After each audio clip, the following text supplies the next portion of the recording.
Bom dia, na graça e na paz do Senhor Jesus, meus amados irmãos.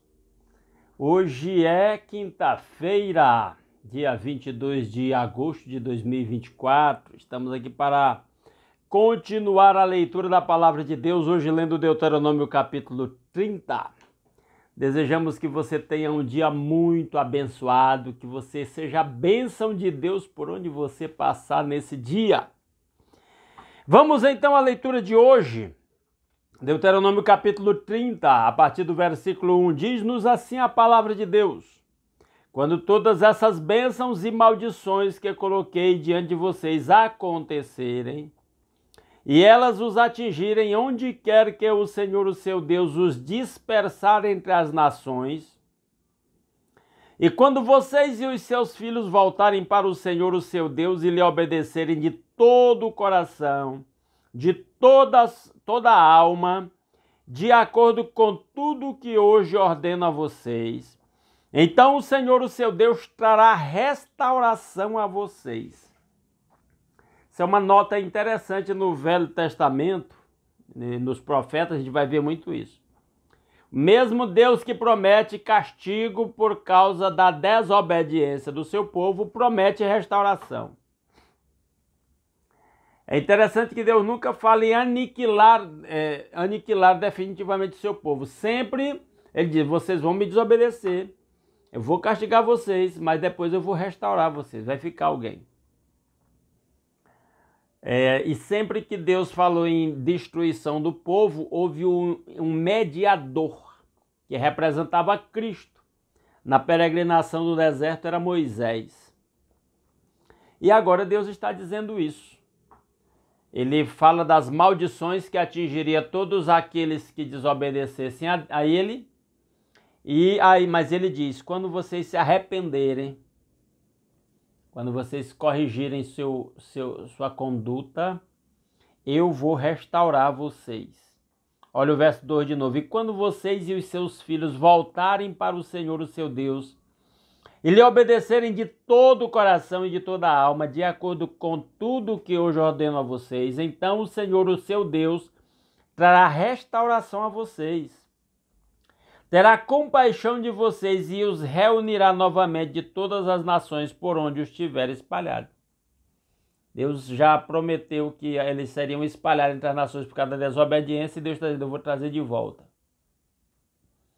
Verso 4: mesmo que tenham sido levados para a terra mais distante debaixo do céu, de lá o Senhor, o seu Deus, os reunirá e os trará de volta.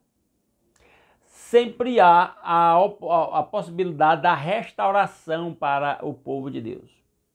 E aí fica claro aqui, o caminho é o arrependimento, é o voltar-se para o Senhor, é o consertar a vida. Verso 5: ele os trará para a terra dos seus antepassados e vocês tomarão posse dela. Ele fará com que vocês sejam mais prósperos e mais numerosos do que os seus antepassados. Promessa de bênção para os arrependidos. O Senhor, o seu Deus, dará um coração fiel a vocês e aos seus descendentes, para que o amem de todo o coração e de toda a alma e vivam. Deus mesmo move o seu povo. No culto desta quarta-feira na Igreja Batista da Redenção, eu ministrei para os irmãos a palavra lá em Filipenses capítulo 2, versículo 13, onde Paulo diz que é Deus quem opera em nós tanto querer quanto efetuar. O soberano está por trás de tudo. Ele é o nosso Deus. E aqui ele está dizendo que ele fará com que vocês sejam mais prósperos e mais numerosos do que os seus antepassados. Ele os trará para a terra dos seus antepassados e vocês tomarão posse dela. Aliás, o verso 6. O Senhor, o seu Deus, dará um coração fiel a vocês e aos seus descendentes, para que o amem de todo o coração, de toda a alma e vivam. Isso aqui é importante, muito importante para nós. Se você está vivo, é Deus que te deu a vida. Se você conheceu o Evangelho, foi Deus que te apresentou o Evangelho. Se você sentiu o toque do Espírito Santo para entregar a sua vida a Cristo, foi Deus operando em você. Toda a glória e honra é do nosso Deus, porque no final das contas é Ele quem faz tudo. Versículo 7. O Senhor, o seu Deus, enviará então todas essas maldições sobre os inimigos que os odeiam e os perseguem. Então, as maldições que viriam sobre o povo por causa das obediências, quando o povo obedecer a Deus, então essas maldições vêm sobre os seus inimigos que os oprimiram. Verso 8. Vocês obedecerão de novo ao Senhor e seguirão todos os seus mandamentos que dou a vocês hoje. Deus está dizendo, vocês vão se voltar para mim. Meu propósito vai se cumprir. 9. Então o Senhor, o seu Deus, abençoará o que as suas mãos fizerem. Os filhos do seu ventre, a cria dos seus animais e as colheitas da sua terra. O Senhor se alegrará novamente com vocês e os tornará prósperos como se alegrou em seus antepassados. Se vocês obedecerem ao Senhor, o seu Deus, e guardarem os seus mandamentos e decretos que estão escritos neste livro da lei. Para nós cristãos, é se nós andarmos segundo os ensinos de Cristo, imitando os exemplos de Cristo, obedecendo a lei de Cristo. E se vocês se voltarem para o Senhor, o seu Deus, de todo o seu coração e de toda a alma. Então é voltar-se para Deus em espírito e em verdade, como Jesus disse para a mulher samaritana. Verso 11. O que hoje estou ordenando a vocês não é difícil fazer, nem está além do seu alcance. Isso aqui é interessante. Porque o pessoal tem um negócio de dizer, servir a Deus é difícil demais. Na verdade, para a nossa capacidade humana é impossível, mas lembre, é Deus quem nos capacita. Quando a gente busca de verdade, com sinceridade, Deus nos capacita a encontrá-lo e a obedecê-lo e a honrá-lo. Versículo 12, não está lá em cima no céu, de modo que vocês tenham que perguntar quem subirá ao céu para trazê-lo e proclamá-lo a nós, a fim de que lhe obedeçamos. A palavra de Deus está ao nosso alcance, não precisa ir lá no céu buscar. Para nós especialmente, porque Jesus já veio. E ele diz, tudo que eu ouvi do meu Pai eu tornei conhecido a vocês. 13.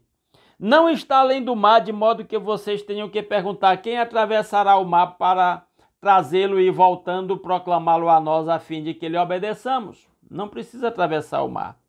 Nada disso, a palavra está bem próxima de vocês, está em sua boca e em seu coração. O apóstolo Paulo cita esse texto lá em Romanos capítulo 10, para dizer que a palavra está ao alcance de todo aquele que busca a Deus de coração sincero. De verdade. Verso 15. Vejam que hoje ponho diante de vocês a vida e a prosperidade, ou a morte e a destruição. Pois hoje ordeno a vocês que amem o Senhor, o seu Deus, andem nos seus caminhos e guardem os seus mandamentos, decretos e ordenanças.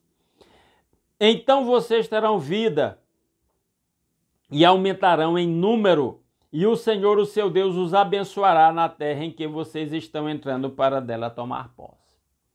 Vale a pena servir ao nosso Deus. Ele tem recompensa para a nossa fidelidade. E ele abençoa a todos indistintamente, mas ele abençoa de uma forma especial aquele que é obediente, aquele que é fiel. Verso 17. Se todavia o seu coração se desviar e vocês não forem obedientes e se deixarem levar, prostrando-se diante de outros deuses para adorá-lo, e como o povo de Deus às vezes se prostra diante de outros deuses. Às vezes o povo de Deus se prostra diante do Deus dinheiro, do Deus opinião dos outros, do Deus impulso carnal, do Deus língua solta, língua ferina. Tem muita maneira de se curvar diante de outros deuses que não o Deus verdadeiro. Quando não exercemos o domínio próprio, quando não nos submetemos verdadeiramente a Deus, porque não tem como exercer domínio próprio sem uma submissão, uma rendição completa ao nosso Deus. Então ele diz, voltando ao verso 17, se todavia o seu coração se desviar e vocês não forem obedientes e se deixarem levar, prostrando-se diante de outros deuses para adorá-los, eu hoje declaro a vocês que, sem dúvida, vocês serão destruídos. Então, há o castigo para os desobedientes. É óbvio. É o Deus justo. Se ele não agir assim, ele não seria justo e perfeito e pleno. Vocês não viverão muito tempo na terra em que vão entrar e da qual vão tomar posse depois de atravessar o Jordão, se forem desobedientes. Olha o verso 19. Hoje invoco os céus e a terra como testemunhas contra vocês, de que coloquei diante de vocês a vida e a morte, a bênção e a maldição. Agora escolham a vida para que vocês e os seus filhos vivam. Ele diz, eu pus diante de vocês a vida e a morte, a bênção e a maldição. E aí ele dá um conselho, escolham a vida. Jesus disse lá em Mateus 7, 13 e 14. Ou é isso, Mateus 6, 13 e 14. Deixa eu conferir aqui para não dar o endereço errado. Ele diz, entrem pela porta estreita, porque larga a porta, espaçoso o caminho que conduz à perdição e muitos são os que entram por ela. Mas estreita é a porta e apertado o caminho que conduz à vida e poucos são os que a encontram. Mateus 6, deixa eu achar aqui. Não é Mateus 6. Mateus 5. 13, 14, 15, 16. Esforcem-se por entrar, cadê? Os dois caminhos, as duas portas e os dois caminhos. Eu não reservei essa referência antes. Deixa me ver aqui. Mateus 7, 13 e 14. Pronto, achei. Mateus 7, 13 e 14. Entrem pela porta estreita, pois larga é a porta e amplo o caminho que leva à perdição e são muitos os que entram por ela. Como é estreita a porta e apertado o caminho que leva à vida, são poucos os que a encontram. Diante de nós há duas opções e Deus nos dá a liberdade de escolher. Aqui no capítulo 30, versículo 19, ele diz, hoje invoco os céus e a terra como testemunhas contra vocês, de que coloquei diante de vocês a vida e a morte, a bênção e a maldição. Escolham a vida para que vocês e os seus filhos vivam. Escolha. Deus está lhe dando essa oportunidade. Verso 20. E para que vocês amem o Senhor, o seu Deus, ouçam a sua voz e se apeguem firmemente a Ele, pois o Senhor é a sua vida. Deus é a nossa vida. O apóstolo Paulo diz lá em Atos 17, 23 em diante, que Deus é quem dá a todos a vida, o fôlego e as demais coisas. Ele diz também que nele vivemos, nos movemos e existimos. Ele é a fonte, a causa e o fim de tudo. Versículo 20. Pois o Senhor é a sua vida e Ele dará a vocês muitos anos na terra que jurou dar aos seus antepassados, Abraão, Isaque e Jacó. E aí uma coisa que fica evidente é que a bênção de Deus, a conquista da terra, a vitória sobre os inimigos, o crescimento do povo como nação, estava condicionada à obediência. E Deus está dizendo, vocês vão me desobedecer, mas eu vou preservar uma semente. A Bíblia fala disso diversas vezes. Vocês vão me desobedecer, eu vou castigar vocês, mas eu vou preservar uma semente. Hoje ainda continua assim. Tem uma igreja apóstata que se distanciou de Deus, que centralizou o seu culto no ser humano, que não adora a Deus de verdade, que não se submete ao senhorio do Senhor Jesus. Há uma igreja apóstata, vendida, que inclusive se une a governos corruptos, cumpre propósitos de gente ímpia que não honra a Deus. Tem essa igreja. Mas tem a igreja do Senhor Jesus, obediente à noiva de Cristo, que honra o Senhor Jesus com toda a sua maneira de viver. Isso é óbvio. Então nós temos diante de nós a possibilidade de escolher de qual destas nós queremos fazer parte. Que Ele mesmo aplique a sua palavra aos nossos corações. Amém? 4 pedidos, dê um like nesse vídeo, Se você gostou, se não gostou, dê um dislike, comenta, concordando ou discordando com o que eu disse, ou destacando alguma coisa que eu não destaquei, tá tudo certo. Compartilha nas suas redes sociais, nos seus grupos de WhatsApp, grupos familiares, grupos de irmão da igreja. Compartilha. E se não está inscrito no nosso canal e gostou desse conteúdo e quer continuar acompanhando a leitura da Palavra de Deus, está convidado a se inscrever. Vamos orar? Nosso Deus e nosso Pai maravilhoso, muito obrigado por mais uma noite de paz que nos acrescentou, por acordar com saúde. Obrigado pelo novo dia, nova oportunidade, novas realizações, de novas experiências e novos aprendizados.